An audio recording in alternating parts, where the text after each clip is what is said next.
Thieme says the national broadcaster is currently experiencing financial problems, which has affected the running of corporation's day-to-day activities. He said the company is finding the going tough, and this is partly because the broadcaster is short-funded.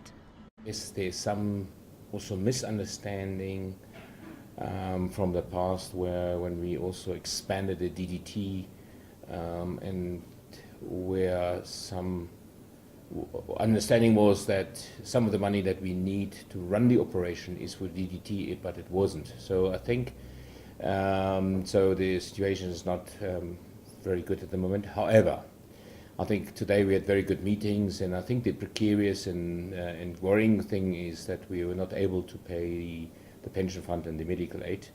And I'm very confident that that will be done by next week. So at least all of that is going to be covered for the time being.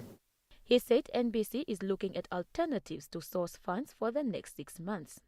So funding is quite clearly, one is the shareholder, which is the government, and then of course it is possible money that's available within existing budget in the ministry, and maybe also some other reserves that have been made.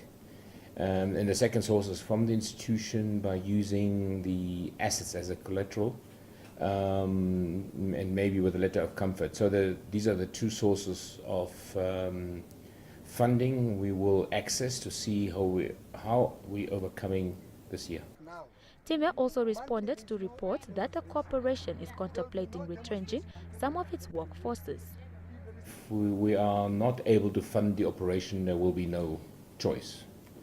But obviously we're working tirelessly not to do it, to retrench people, and perhaps rather in future with a proper plan, or once we know what the funding is, that one looks and how, what resources one needs to run the operation.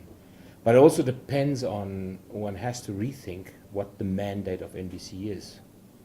If we are required to be everywhere in Namibia, it quite clearly has a different requirement for human resources versus being more just a commercial institution. Jelana Fuka, NBC News, Windhoek.